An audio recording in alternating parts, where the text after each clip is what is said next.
दोस्तों स्टडी 91 के YouTube channel में आप सभी का बहुत बहुत स्वागत है। तो जल्दी से जुड़ जाइए आप सभी। इकोनॉमिक्स की सीरीज स्टार्ट हो चुकी है दोस्तों। ये इकोनॉमिक्स की कोई सीरीज नहीं चल रही है, इकोनॉमिक्स का सब्जेक्टिव पार्ट आपको दिया जा रहा है। स्टडी 91 हर एक सब्जेक्ट पर आपको वीडियो प्रोवाइड कर चुका है, जिसमें कुल 10 विषय आपको पढ़ाए जा चुके हैं। Ancient history, medieval history, modern history, Indian geography, Indian polity, biology, physics, chemistry और हिंदी। इतने सब्जेक्ट क्या हो गए, पूरी तरह से पढ़ा दिए गए हैं, यानी अब उससे बाहर कुछ भी आने वाला नहीं है। तो आप हमारे प्लेलिस्ट में यानी YouTube पर या एप्लीकेशन में या फिर वेबसाइट में, इन तीनों जगह पर कहीं पर भी जाकर के आप इस पूरे वीडियो सीरीज को देख सकते हैं। हाँ, YouTube से जुड़ेंगे तो आपको सिर्फ वीडियो मिलेगा। वेबसाइट और एप्लीकेशन से अगर जुड़ करके आप वीडियो देखते हैं तो एक सीरियल क्रम आपको मिल जाएगा प्रॉपर, कि पहले क्या पढ़ना है, बाद में क्या पढ़ना है। उस टॉपिक का टेस्ट हो गया, उस टॉपिक से संबंधित कोई पीडीएफ हो गई, वो सारी चीजें भी आपको वेबसाइट और एप्लीकेशन पे अवेलेबल कराई गई है। ठीक है, तो आप जाके वहां से पढ़ सकते हैं। इकोनॉमिक्स में दोस्तों हम लोग कवर कर रहे थे मुद्रास्फीति यानी इन्फ्लेशन। अपने आप में बड़ा ही जोरदार चैप्टर है। ठीक है, लोगों को बड़ा डर भी लगता है इन्फ्लेशन से, लोग डरते भी बहुत ज्यादा। सर इस चैप्टर में बड़ा ज्यादा कॉन्सेप्ट है। कल मैंने आपको पढ़ाया कि आपको कुछ कठिन लगा? नहीं लगा होगा। ठीक है, इन्फ्लेशन एकदम जान लो घोल के पिला दिया जाएगा। ठीक है, तो इन्फ्लेशन कल मैंने आपको पढ़ाया, फिर मैंने पढ़ाया इन्फ्लेशन के प्रकार एक ही वीडियो में, फिर मैंने पढ़ाया इन्फ्लेशन की माप। उसके बावजूद भी कुछ लोगों ने कमेंट किया था कि सर इसमें और भी टॉपिक इंक्लूड करिए। भैया मैं और टॉपिक उसमें इंक्लूड कर दूंगा, बट मुझे थोड़ा सा समय दीजिए। अभी आपका कोई चैप्टर स्टार्ट होता है तो आपका फंडामेंटल मजबूत होना जरूरी है। जब आपका फंडामेंटल ही कमजोर होगा तो आप आगे कॉन्सेप्ट नहीं बिल्ड कर पाएंगे। ठीक है, इस वजह से मुझे ध्यान देकर पढ़ाना होता है। आज के भी टॉपिक में बहुत छोटा टॉपिक है लेकिन बड़ा कंसेप्चुअल टॉपिक है। आपको शायद ही ना पता हो कि इन्फ्लेशन आने के कारण क्या होते हैं, कब मार्केट में इन्फ्लेशन आता है।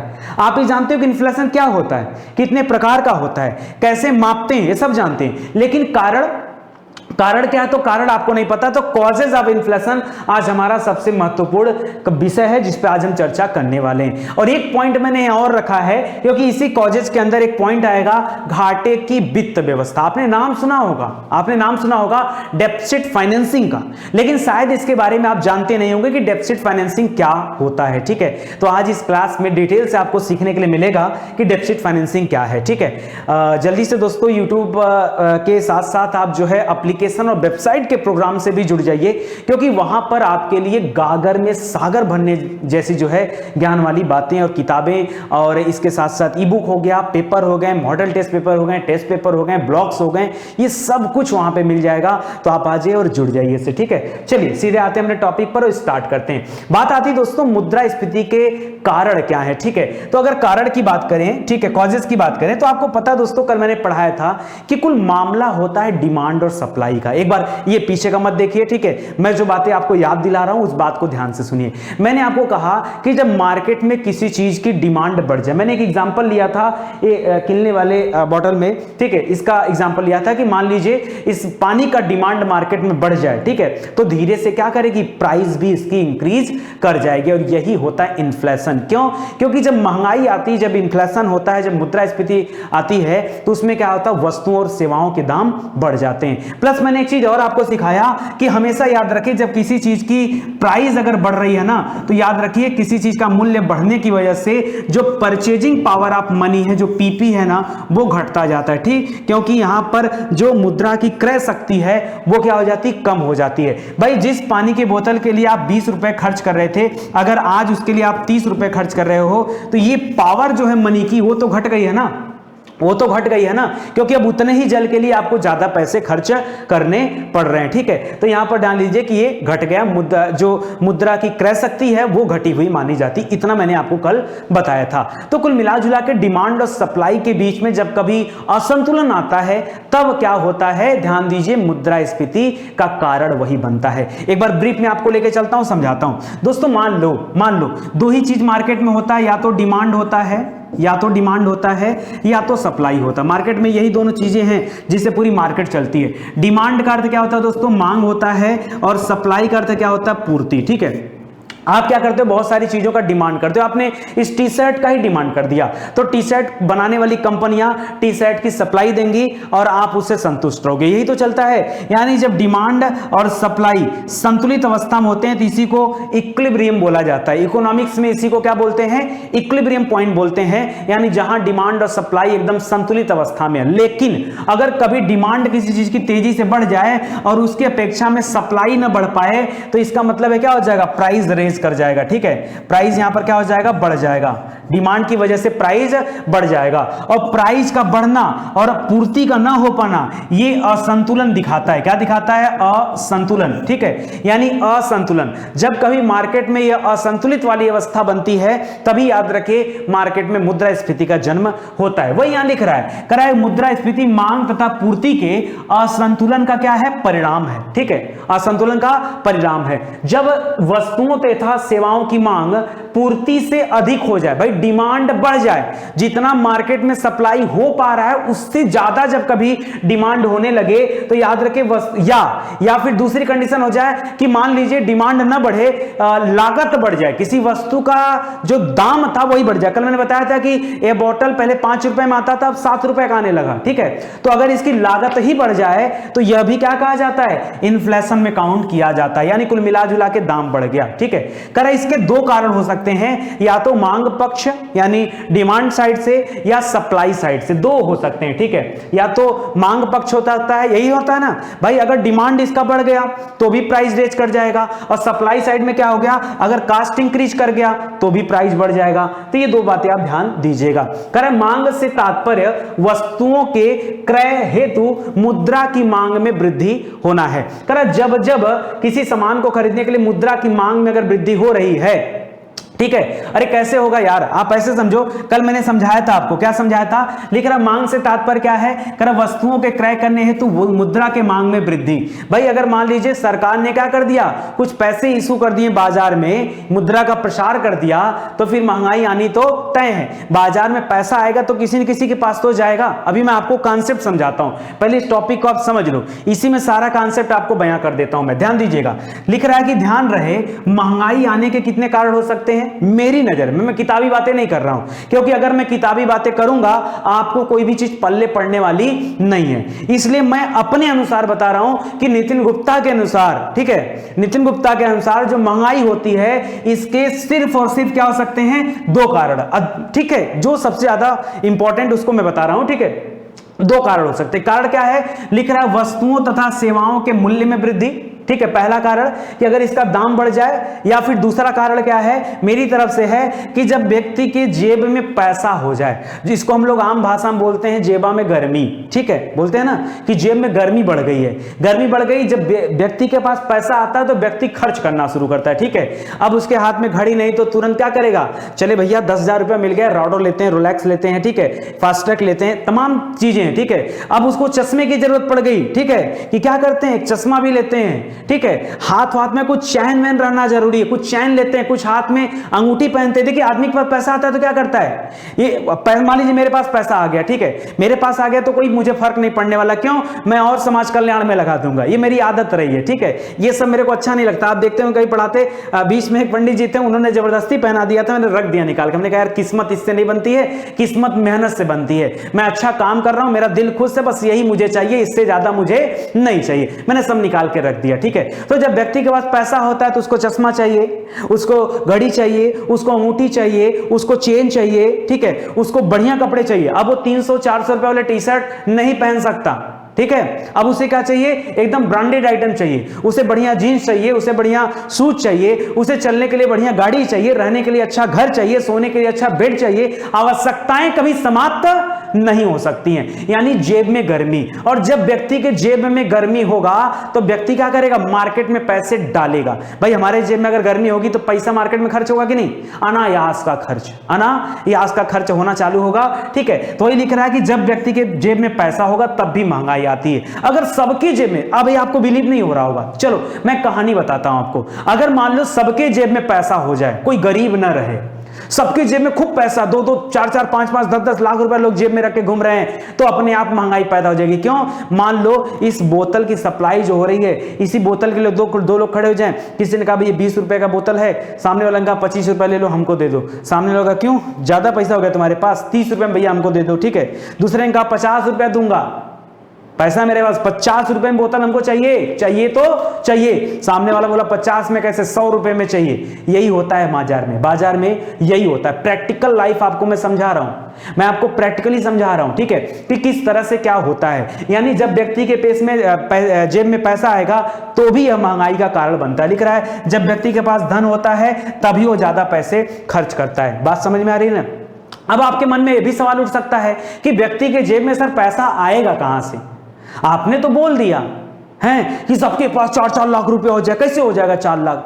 हम भी तो सोच रहे हैं हमारे जेब में पैसा हो जाए। सर ये बताइए कि व्यक्ति के पास धन कहां से आता है? धन कहां से आता है? उत्तर सुनो मेरे भाई, उत्तर सुनो। लिख रहा है यदि बाजार में मुद्रा का प्रवाह कैसे भी बढ़ जाए, कैसे भी बढ़ जाए, अभी मैं इस कैसे भी का जवाब दूंगा, मैं लाइन बाई लाइन जवाब दूंगा। अभी मैं आपको यह समझाने जा रहा हूं कि व्यक्ति के जेब में पैसा कैसे आएगा। तो मैंने कहा मार्केट में कैसे भी मुद्रा का प्रवाह अगर बढ़ जाए, ठीक है, तो किसी न किसी प्रकार से किसी न किसी व्यक्ति के पास तो धन आ ही जाएगा। चलो इस बात की सर पुष्टि करके दिखाइए, आप साबित करके दिखाइए कि जो आप बोल रहे हैं वो सही बोल रहे हैं। सुनो, कर तात्पर्य है कि जब बाजार में मुद्रा का प्रवाह बढ़ जाता है तो व्यक्ति की क्रय शक्ति भी बढ़ जाती है, परिणाम स्वरूप वस्तुओं और सेवाओं का मूल्य भी बढ़ जाता है। सर अभी आप हमको ये मत समझाइए, पहले ये बताइए हमारे जेब में 4 लाख कैसे आएगा? ये मुद्रा का प्रवाह बढ़ेगा कैसे? ठीक है, चलो एक छोटी सी बात बताता हूं दोस्तों, एक एग्जांपल लेता हूं जो रियल एग्जांपल नहीं, काल्पनिक एग्जांपल है। 15 अगस्त की बात है, ठीक है, 15 अगस्त की बात है, इसी 15 अगस्त 2020 की बात है। मोदी जी गए लाल किले पे ध्वज फहराने, और जब मोदी जी लाल किले पर जाते हैं कुछ बड़ा अनाउंसमेंट करते हैं। इस बार भी उन्होंने एक बड़ा अनाउंसमेंट किया, ठीक है, डिजिटल हेल्थ का एक कार्यक्रम लाया, जिसके अनुसार क्या किया जाएगा, सभी व्यक्तियों का एक ऐसा कार्ड बनाया जाएगा, जैसे आपका आधार कार्ड, पैन कार्ड होता है, किसी तरह का कार्ड बनेगा जिसमें आपके स्वास्थ्य संबंधी सारी जानकारियां लिखी होंगी। ऐसा क्यों? ऐसे के पीछे एक तात्पर्य दिया गया कि हर व्यक्ति का डेटा सरकार मेंटेन करेगी, ताकि पता चल सके कि किस टाइप के व्यक्ति जो है किस तरह की दवा ले रहे हैं, किस डॉक्टर के प्रिस्क्रिप्शन से चल रहे हैं। कभी मान लो किसी का एक्सीडेंट हो गया तो समय पर उसका सही ढंग से इलाज होने के लिए पता करना पड़ता है कि उसको और कौन से रोग हुए थे, ठीक है। तो ये सभी डेटा मेंटेन करने के लिए सरकार एक जो है डिजिटल हेल्थ मिशन कार्यक्रम जो है लॉन्च कर रही है, ठीक है। एक काल्पनिक उदाहरण मैं अपने मन से बना करके आपके सामने प्रेजेंट कर रहा हूं कि आप ध्यान देकर मेरी बात को समझोगे और आपको याद हो जाएगा। यही मैं समझाने का प्रयास करने जा रहा हूं कि कैसे बाजार में मुद्रा का प्रवाह बढ़ता है, ठीक है। सरकार ने लॉन्च कर दिया, बेशक बहुत अच्छा कार्यक्रम है, सरकार इस तरह का अगर इनिशिएटिव ले रही है तो बहुत अच्छा है। बात है कि सरकार तो बोल दी, मोदी जी तो 15 अगस्त को जाके बोल दिए, अब आगे क्या होगा? आगे दोस्तों मैं एक छोटा एग्जांपल ले लेता हूं, यही होगा कि भारत में मान लो जितने भी राज्य लागू करना चाहते हैं, पहले तो हामी भरेंगे, उसके बाद उस राज्य में जितने जिले हैं वहां पर मान लो एक ऑफिस बना दी जाएगी। वहां पे ऑफिस बनाया जाएगा तो किसी न किसी अधिकारी की नियुक्ति होगी, कोई नोडल ऑफिसर होगा जिसकी देखरेख में सारा काम हो पाएगा, कार्ड वर्ड बनाने का काम, और उसके नीचे 1000-2000 लोग काम करने वाले होंगे। क्यों? क्योंकि जो जिले होते हैं यहां पॉपुलेशन पता चल रहा है 30-40 लाख से ज्यादा है। भाई एक एक जिले की पॉपुलेशन, अभी आप इलाहाबाद उठा लो, इलाहाबाद की पॉपुलेशन 60 लाख से अधिक है। आप आजमगढ़ की बात कर लो, आजमगढ़ की पॉपुलेशन लगभग 46 लाख से अधिक, अब तो 50 लाख से अधिक हो गई होगी, ठीक है। तो जितने भी हैं ये 30+ वाले हैं, तो 30 लाख को अगर आप यहां पर जोड़ना चाहते हैं तो आपको क्या करना होगा? 1000-2000 लोगों की एक टीम बनानी पड़ेगी, ठीक है, अलग अलग तहसीलों में, अलग अलग खंडों में। चलो आपने कहा बना दिया, अब रुको यहां पर दोस्तों, ये जितने लोगों को आप जोड़ने जा रहे हो, चलो एक मोटी मोटा मान लिया केवल 100 लोग, एक जिला में केवल 100 लोग हैं। अब एक राज्य में कितने लोग होंगे और पूरे देश में कितने लोग जुड़ेंगे? चलो मान लीजिए आपने कह लिया कि इस पूरी योजना में 50,000 लोग क्या करेंगे? जुड़ेंगे, ठीक है। अब ये 50,000 लोगों को वेतन देना पड़ेगा, वेतन देना पड़ेगा कि नहीं? बिल्कुल देना पड़ेगा। तो ये जो वेतन होगा ये सरकार देगी वेतन, तो सरकार इस पे खर्च की, किस पे? इस योजना के तहत सरकार ने क्या किया, इन 50,000 लोगों को क्या दे दिया, वेतन पे रख लिया और काम कराना शुरू कर दिया और इनको जो है पैसा देना शुरू किया।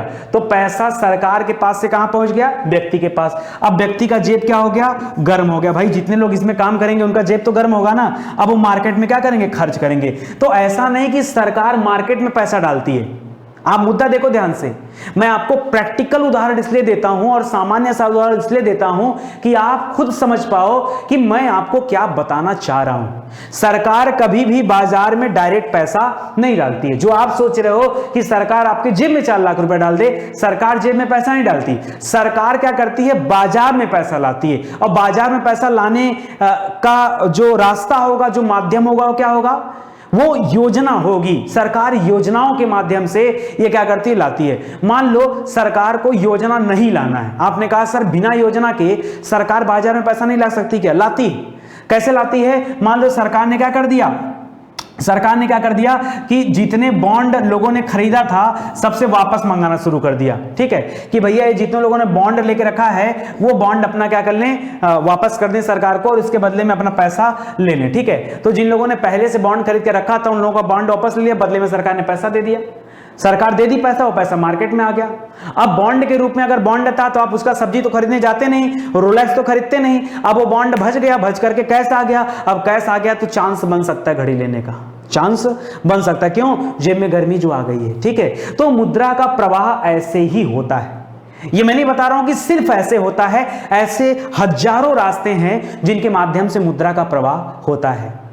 मजा आ रहा है पढ़ के ना? पहले ही कहा था मैंने, इकोनॉमिक्स मेरे घर का सब्जेक्ट है। ठीक है, वो मेरे घर का सब्जेक्ट है। मैं सोते सोते ऐसे उठ के बैठूं ना तब भी मैं किसी को इकोनॉमिक्स पढ़ा सकता हूं, कोई दिक्कत नहीं है। और ये सारी चीजें मैंने आज नहीं, आज से 6-7 साल पहले पढ़ रखी थी, तब से एज इट इज हमारे दिमाग में सारी चीजें बनी हुई हैं। चलिए आगे देखिए। कर अब आपके मन में एक और सवाल आ रहा होगा कि बाजार में मुद्रा का प्रभाव बढ़ेगा कैसे। लिख रहा है कि मान लो, एक दूसरा एग्जाम्पल लेता हूं, मान लो आरबीआई ने क्या कर लिया कि अपने बैंक रेट को घटा लिया। बैंक रेट क्या होता है? वह दर जिस पर लोगों को ऋण मिलता है। ठीक है, मान लो अगर बैंक रेट सस्ता हो गया, मान लो बैंकों में 2% पे आपको ऋण मिलने लगे, 2% ब्याज देना होगा, आपको ऋण मिलने लगे, तो फिर आप क्या करोगे? हर काम के लिए बैंक में चले जाओगे। चलो यार चलते हैं, बैंक से 1 लाख रुपया लेते हैं, फटाक से काम कर लेते हैं, फिर बैंक का चुका देंगे। ठीक है, तो ये अब बैंक ने जैसे ही इस बैंक रेट को घटाया आरबीआई के थ्रू, आरबीआई के कहने पर बैंक ने घटाया, और जैसे ही घटा और लोगों ने क्या किया, कम ब्याज दर पर ऋण जब प्राप्त होने लगी, लोगों ने क्या कर दिया? ऋण लेना शुरू कर दिया, बाजार में पैसा आ गया। मान लीजिए आप ही ने कहा कि अरे यार 2% तो ले रहा है, चलते हैं 1 लाख रुपया लेते हैं, कुछ बिजनेस डालते हैं।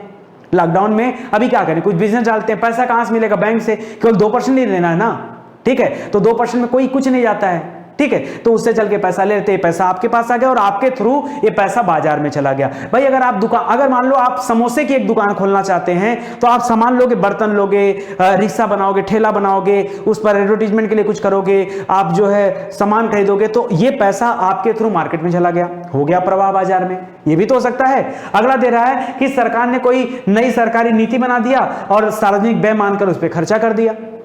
भाई अगर कुछ नहीं किया सरकार ने, तो कहीं पता चला कोई मेंटेनेंस में लगा दिया, 1000 लेबर के लिए कोई काम निकाल दिया और लेबर को पैसा दे दिया, लेबर के थ्रू बाजार में आ गया। तो इस तरह के हजारों रास्ते बन सकते हैं जिसके माध्यम से बाजार में पैसा आता है। कुल मिला जुला के 2 बातें अब आपके सामने आई। महंगाई कैसे आती है?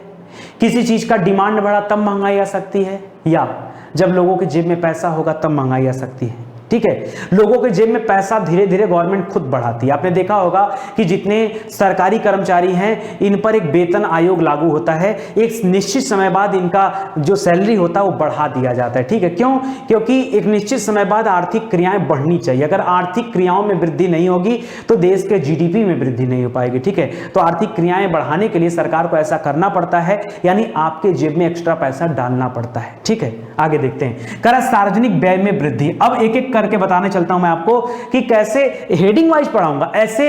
ये बहुत लंबा चैप्टर है, कारण आपको याद रखे, कम से कम 3 दिन लगेगा मुझे आपको सिर्फ कारण समझाने में। क्यों? क्योंकि एक एक कारण को बहुत डिटेल में मैं लेके चलूंगा। देखो यहां पर दिख रहा है सार्वजनिक व्यय में वृद्धि, यानी मान लो कि सरकार ने क्या कर दिया अपने आप थोड़े करोगे। सार्वजनिक व्यय माने होता क्या है? सार्वजनिक मतलब सभी के लिए, व्यय मतलब खर्चा, क्या आप पूरे भारत के लिए खर्चा कर सकते हो? अभी आप इतने बड़े नहीं हुए हो, ठीक है। सरकार कर सकती है, सरकार का एक काम है, ठीक है। तो अगर सरकार ये व्यवस्था कर सकती है, तो अगर सार्वजनिक व्यय में जो खर्चे होते हैं वो बढ़ते हैं, इसका मतलब है वो इन्फ्लेशन का एक कारण बन सकता है, क्योंकि मुद्रा प्रवाह जो होगा। अभी सार्वजनिक व्यय मतलब क्या है? जैसे मान लो अभी जो हेल्थ मिशन वाला मैंने एग्जांपल दिया, ठीक है, वो भी तो एक तरह का सार्वजनिक व्यय है, तो उसके माध्यम से मुद्रा प्रवाह बढ़ेगा, वही लिख रहा है। कह रहा है सार्वजनिक व्यय में वृद्धि होने से भी मांग में वृद्धि हो जाती है। क्योंकि सार्वजनिक व्यय में वृद्धि से बाजार में मुद्रा का प्रवाह बढ़ जाता है, और मुद्रा का प्रवाह बढ़ता है तो बाजार में क्रय शक्ति भी लोगों के पास बढ़ जाती है, और क्रय शक्ति बढ़ा तो फिर सामान लोग खरीदेंगे, सामान खरीदेंगे, डिमांड होगा तो महंगाई आ सकता है। समझ में आ रहा है पहला पॉइंट। किंतु परंतु भैया ध्यान दीजिए, एक छोटा सा यहां पर रिस्ट्रिक्शन है, उसकी चर्चा मैं आज नहीं करूंगा, बट हां आपके कान में मैं एक बार डाल देता हूं। क्या? पूर्ण रोजगार की स्थिति में परिस्थितियां थोड़ी सी उलट जाती हैं। पूर्ण रोजगार मतलब जब हम मान के चलें कि पहले से फुल एम्प्लॉयमेंट चल रहा है, तो वहां पर मुद्रा के प्रवाह का बहुत ज्यादा प्रभाव नहीं पड़ता है। तो प्रभाव कितना पड़ेगा? ऐसा नहीं है कि सरकार ने कोई नीति बनाई तुरंत इन्फ्लेशन आ जाएगा, ऐसा नहीं होता है। ऐसा अगर आप ये सोचते हैं कि सरकार ने नीति बनाई और इन्फ्लेशन आ गया, ये जादू मंत्र नहीं कि बटन ऑन किया लाइट जल गई, ऐसा नहीं है, ठीक है। वो डिपेंड करता है कि बाजार में पूर्ण रोजगार की स्थिति बन पाई है या नहीं बन पाई है। ये ठीक उसी तरह से है जैसे जिस व्यक्ति के पास पैसे हैं, जेब में गर्मी है, जरूरी नहीं कि रोलेक्स खरीदे, जरूरी नहीं कि मार्केट में खर्च करे, कंजूस भी तो हो सकता है। हाँ, पूरा जीवन पैसे जुटा सकता है, भी तो कर सकता है कि नहीं? तो ध्यान दीजिएगा। चलो आगे बढ़ते हैं दोस्तों। अब आते हैं अपने सबसे खतरनाक टॉपिक पर, घाटे की वित्त व्यवस्था। बहुत डर लगता है सर, बहुत कठिन टॉपिक है घाटे की वित्त व्यवस्था, ठीक है। डेफिसिट फाइनेंसिंग बहुत कठिन टॉपिक है, बहुत कठिन है, बहुत कठिन, बहुत कठिन। अरे मूर्खों, कुछ नहीं कठिन है। एक लाइन में घाटे की वित्त आपको आता है, शर्त लगा लो, अगर 10,000 रुपए की शर्त लगा लो, चलो छोड़ो 10,000 बहुत महंगा बोल दिया मैंने, 1,000 रुपए की शर्त लगा लो, ठीक है। आपको पता है डेफिसिट फाइनेंसिंग क्या होता है, आप जानते हो। अभी मैं आपसे पूछूंगा, आप नहीं बताओगे। अभी मैं आपको बता दूंगा, आप कहोगे हमें पता था। ऐसा एक सिंगल बच्चा मुझे कमेंट करके बताएगा, एक बच्चा ऐसा कमेंट करके बताएगा कि सर मुझे नहीं पता था। कमेंट करना, मैं एकदम सत्य प्रूफ करने जा रहा हूं। मैं चैलेंज करता हूं कि आपको पता है घाटे की वित्त व्यवस्था क्या होती है, बट आप बता नहीं पा रहे। क्यों? थोड़ा सा जानकारी का अभाव है, या आप वहां तक सोच नहीं पा रहे हो। सुनो, एक कहानी आपको छोटा सुनाता हूं दोस्तों। आपके साथ कई बार ऐसा होता है कि मान लो आप अगर कहीं रूम लेकर रहते हो, बाहर आपके घर से 5,000 रुपए आते हैं, तो कई बार ऐसे होता है कि आपके खर्चे 5,000 से ज्यादा हो जाते हैं। महीने में जो खर्चे होते हैं वो 5,000 से ज्यादा हो जाते हैं, ठीक है। अक्सर ऐसा होता होगा, या आप अगर कहीं जॉब करते हैं तो भी आपके साथ ऐसा होता होगा कि मान लो जॉब से आप 15,000 रुपए कमाते हैं, पता चला महीने का खर्चा बढ़ गया। होता होगा, ऐसा बहुत लोगों के साथ होता होगा। बस यही क्या है? यही घाटे की वित्त व्यवस्था है। कहोगे सर कैसे साबित करके दिखाओ? एक बात बताओ मेरे भाई, अगर ये घटना आपके साथ हो सकती है, आप जैसे हजारों लोगों के साथ हो सकती है, क्या ये घटना सरकार के साथ नहीं हो सकती? सर मतलब आपके कहने का मतलब ये है कि सरकार का जितना आय हो रहा है उससे ज्यादा सरकार का खर्चा चले जाए, यही आपके कहने का मतलब सर यही है? हाँ, मैं यही कहना चाह रहा हूं आपसे कि जब कभी आय से ज्यादा खर्चे होने लगे, चाहे आपके, चाहे हमारे परिवार के, चाहे हमारे देश का, किसी का भी, अगर आय से ज्यादा खर्च हो रहा है तो वही क्या है? घाटे की वित्त व्यवस्था है। उसी को डेफिसिट फाइनेंसिंग कहा जाता है। वही लिख रहा है, यहाँ पे लिख रहा है सरकार अपने आय तथा व्यय से संबंधित घाटे को पूरा करने के लिए घाटे की वित्त व्यवस्था को अपनाती है। सुनो इसका मतलब क्या होता है दोस्तों। 5,000 घर से मिलता था और 5,500 खर्चा कर दिया।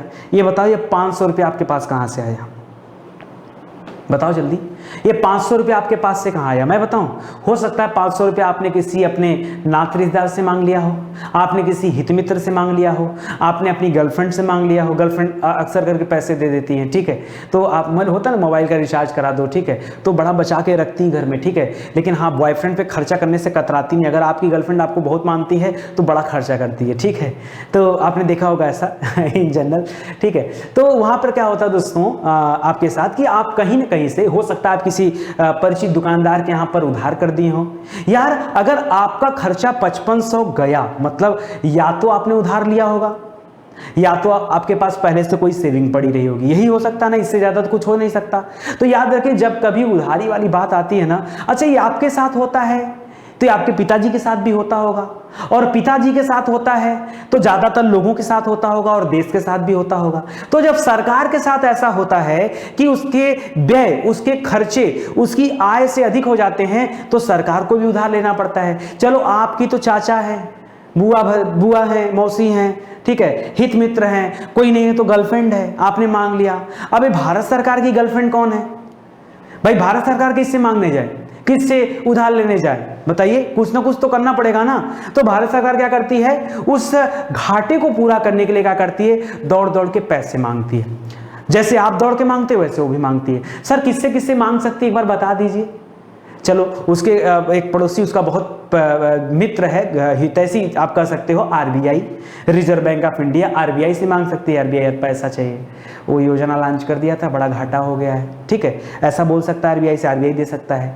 चलो आईएमएफ हो गया, वर्ल्ड बैंक हो गया, उनके यहाँ तक बात पहुँच सकती है, ठीक है। या किसी देश से उधार ले लिया, जापान से ले लिया, जर्मनी से ले लिया, फ्रांस से ले लिया, हमारे अच्छे संबंध हैं तो ये हमारे नात रिश्तेदार है दूर दूर के, इनसे हमने ले लिया। कोई नहीं है तो अपने घर में ही मांग लिया, अपने छोटे भाई से मांग लिया, अपने पिताजी से मांग लिया, मम्मी इस महीने खर्चा बहुत ज़्यादा हो गया, थोड़ा पैसा दे दीजिए, ठीक है। तो हमारी सरकार भी अपने घर वालों से मांग लेती। घर वाले कौन? हमारे देशवासियों से, आम जनता से पैसा मांग लेती। कैसे मांगती सर, हम तो देखे नहीं कभी, आज तक तो मोदी जी पैसा कभी मांगे नहीं। सर मांगते कब हैं? मांगते हैं, सरकार बॉन्ड जारी कर देती है। क्या करती है? खुल के पैसा नहीं मांगती है, सरकार बॉन्ड जारी कर देती है, ठीक है। जब सरकार का बॉन्ड आता है मतलब सरकार को पैसे की जरूरत है, बॉन्ड लोग खरीद लेते हैं, सरकार के पास पैसा आ जाता है, ठीक है। मतलब सरकार को ये घाटा पूरा करना है कैसे भी करके, चाहे मांग कर, चाहे देशवासियों से मांग ले, आरबीआई से मांग ले, किसी देश से मांग ले, वर्ल्ड बैंक आईएमएफ से मांग ले, ब्रिक्स से जाकर मांग ले, ठीक है, आसियान से मांग ले, किसी से मांग ले, ठीक है, उसको मांगना पड़ेगा कहीं ना कहीं से। करा हो गई टेंशन, ठीक है। ये घाटे की वित्त व्यवस्था क्या आप समझ गए। करा आपके साथ हमेशा ऐसा होता होगा कि आपके खर्चे आपकी आय से कहीं ज्यादा होते हैं। जब ये घटना आपके साथ होती है तो जाहिर सी बात है ऐसी घटनाएं सरकार के साथ भी होते होंगे, अर्थात जब सरकार के खर्चे उसके आय से ज्यादा हो जाते हैं तो उसी को क्या कहते हैं, उसको पूरा करने के लिए सरकार जो है घाटे की वित्त व्यवस्था अपनाती है। एक बात बताएं दोस्तों, ऐसा तो है नहीं कि 12 महीना में आपके साथ एक बार घाटा होता है, हर महीने आपको घाटा लगता है। जब आपको 12 महीने में से 9 महीना घाटा लगता है तो सरकार को भी क्यों न लगेगा, सरकार को भी हर बार घाटा लगता है। जितना सरकार की आय होती है उससे ज्यादा सरकार खर्चे कर देती है, ठीक है। तो हमेशा ऐसा होता है, तो इसीलिए सरकार भी मान गई है कि ये कभी सही होने वाला नहीं है। इसलिए सरकार जो बजट बनाती है वो बजट ही घाटे की वित्त व्यवस्था के अनुसार बनाती है, ठीक है। वो मान के चलती है कि डेफिसिट फाइनेंसिंग के आधार पर ही हम बजट बना रहे हैं, ठीक है। तो ऐसा करके चलती है। चलो आगे प्रश्न लेता हूं, हीनार्थ प्रबंधन का नाम सुना है? डेफिसिट मैनेजमेंट इसको कहते हैं, ठीक है। हीनार्थ प्रबंधन, हो गई टेंशन, अरे सर ये क्या पूछ दिया, नाम सुना है, ठीक है, बकासुर टाइप का है, क्या है? अरे कुछ नहीं है यार, जो अभी पढ़ाया हूं ना डेफिसिट फाइनेंसिंग, वही डेफिसिट मैनेजमेंट है। वो फाइनेंसिंग था, ये मैनेजमेंट है, मैनेज कैसे करें उस पैसे को, ये मैनेजमेंट है, वही है, सेम चीज है, कुछ भी एक यहाँ से एक्स्ट्रा नहीं है। कह रहे घाटे की वित्त व्यवस्था की स्कूल का नाम क्या है? जैसे आपका घर का नाम अलग होता है, स्कूल का नाम अलग होता है, ठीक है, वैसे इसका नाम भी क्या है, एक अलग नाम है, हीनार्थ प्रबंधन। चलिए बात करते हैं इस घाटे को पूरा कैसे किया जाए। जैसे आप करते हो वैसे भी पूरा करेगी, करे कि आरबीआई के थ्रू नए नोट छाप करके इस घाटे को पूरा किया जा सकता है। आप कहोगे हाँ सर, जब सरकार को घाटा हो तुरंत बता दे आरबीआई से, 5,000 करोड़ रुपया चाहिए, जरा भेज दो। हाँ, आरबीआई तुरंत छाप के भेज देगी, मशीन हमारी, आरबीआई हमारी, पैसा छपवा सकते हैं? नहीं, ऐसा नहीं है। आप हमेशा पैसे नहीं छाप सकते हो। क्यों? अभी उसकी कहानी बताता हूं आपको, ठीक है। तो पहले याद रखें, नए नोट छाप करके या विदेशी ऋण लेकर के या घर वालों से उधार मांग करके, जैसे मैंने कहा कि बॉन्ड जारी कर दिया, तो इस तरह से। अभी दोस्तों कुछ आपको याद आ रहा होगा कि अभी थोड़ी देर पहले हमने पढ़ा था इन 3 उपायों के बारे में। कर अर्थव्यवस्था में मुद्रा पूर्ति तो हो जाती है, ठीक है। अच्छा, इन व्यवस्थाओं से क्या होगा दोस्तों, सरकार के पास पैसा आ जाएगा और सरकार उन योजना पे पैसा खर्चा कर देगी। अब जब सरकार पैसा खर्चा कर देगी, मुद्रा का प्रवाह बाजार में बढ़ जाएगा, और मुद्रा का प्रवाह अगर बाजार में बढ़ गया यानी लोगों के पास क्रय शक्ति बढ़ जाएगी, और क्रय शक्ति बढ़ना मतलब डिमांड बढ़ना, और डिमांड बढ़ना मतलब इन्फ्लेशन को बुला रहा है। इन्फ्लेशन भैया आ जाओ आ जाओ आ जाओ आ जाओ आ जाओ आ जाओ, जरूरत है आपकी, आ जाओ आ जाओ। हाँ, तो ये चीजें हो जाएंगी, ठीक है। तो वही चीजें यहां पर लिख रहा है। इसलिए दोस्तों इस व्यवस्था को पूर्ति का विचार, मुद्रा पूर्ति विचार भी कहते हैं। कर भारत को हमेशा घाटे का बजट ही पेश करना पड़ता है, क्योंकि भारत सरकार के पास खर्चे बहुत ज्यादा हैं। विकासशील देश है, कल्याणकारी योजनाएं हैं, तो खर्चे करने पड़ते हैं, ठीक है।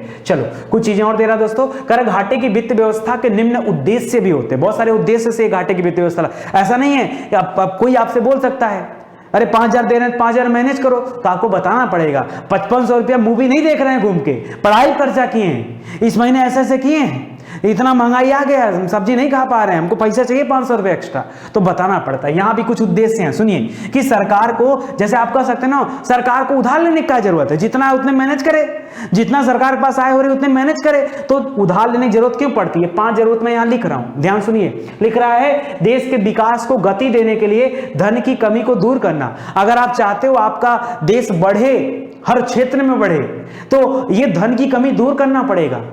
चाहे वो हेल्थ रिलेटेड इशू हो, चाहे वो न्याय व्यवस्था को मजबूत करना हो, चाहे वो सड़क व्यवस्था हो, चाहे नदी कोई परियोजना हो, चाहे हमारा रक्षा डिपार्टमेंट हो, मतलब हर जगह आपको काम करना पड़ेगा। तो हर एक जगह पर धन की कमी को दूर करने के लिए हमें जाकर कहीं ना कहीं इस पर टिकना ही पड़ता है। दूसरा लिख रहा है अर्थव्यवस्था के विभिन्न क्षेत्रों में निवेश करने के लिए धन की व्यवस्था करना, ठीक है। अलग अलग क्षेत्र हैं, अलग अलग सेक्टर हैं। पता चला कोयला खादान है, कहीं एल्युमिनियम इंडस्ट्री है, कहीं पर इस्पात इंडस्ट्री है, कहीं पर जो है तेल शोधन कारखाना चल रहा है, ठीक है, कहीं पर जो है कम्युनिकेशन की कोई बात चल रही है, कहीं 4G 5G का मामला है। ये जितने भी चीजें चल रही हैं, इन पर भी सरकार को फोकस करके वहां भी पैसा डालना होता है, ठीक है। तो वही कह रहा है कि विभिन्न क्षेत्रों के विकास के लिए वहां की व्यवस्था करना। कह रहा मंदी काल में जो व्याप्त बेरोजगारी है ना, ये मंदी इसमें चल रही है, आप कह सकते क्यों, बहुत सारे लोग बेरोजगार हो गए। कोविड-19 की वजह से लोगों ने अपने अपने रोजगार को छोड़ करके अपने घर की तरफ पलायन कर गए। तो इस स्थिति से निजात पाने के लिए भी गवर्नमेंट को क्या चाहिए, धन की जरूरत पड़ती है। कुछ ना कुछ व्यवस्था तो बनाना पड़ेगा ना। कह रहा आकस्मिक वित्तीय आवश्यकताओं की पूर्ति करने के लिए सरकार को रिजर्व भी तो रखना पड़ेगा।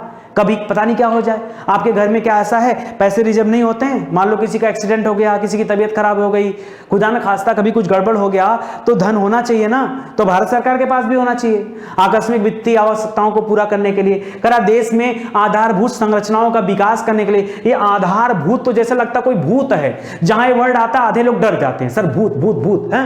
ये आधारभूत क्या होता है, अरे इंफ्रास्ट्रक्चर डेवलप करना, बढ़िया रोड होगा, अगर ट्रांसपोर्टेशन अच्छा होगा तो बाजार अच्छा होगा, बाजार अच्छा होगा तो लोगों को रोजगार मिलेगा, रोजगार मिलेगा वहां बैंक वाले जाएंगे, बीमा कंपनी वाले जाएंगे, उनको भी लाभ मिलेगा, कम्युनिकेशन वाले जाएंगे, उनको भी लाभ मिलेगा, एक बढ़िया हब बनेगा।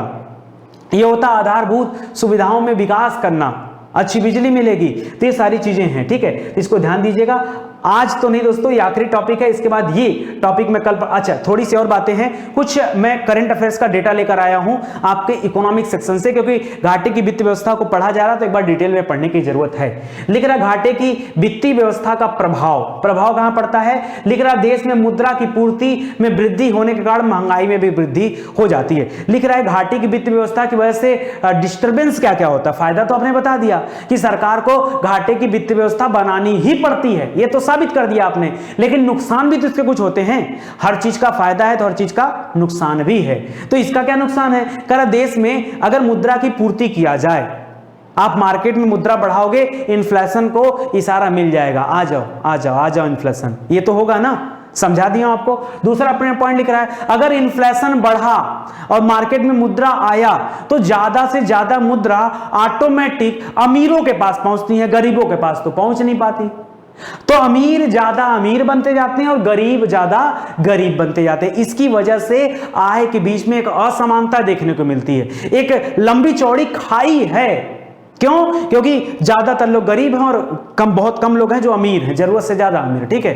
तो ये जो सरकार मुद्रा का प्रवाह करती है, ये मुद्रा ज्यादातर किसके पास चली जाती है, वो कहीं ना कहीं से घूम फिर कर अमीरों के पास चली जाती है, जिससे आय की असमानता में वृद्धि होती है। कर बचत पर प्रतिकूल प्रभाव, ठीक है, जब मार्केट में महंगाई आएगी तो सेविंग को मारो गोली, पहले डेली का खर्चा नहीं निकल रहा है। जैसे इस कोविड-19 में कितने लोग हैं जो अपना सेविंग मेंटेन कर रहे हैं, बताइए, पॉसिबल ही नहीं है कि लोग अपना सेविंग मेंटेन करें, है कि नहीं?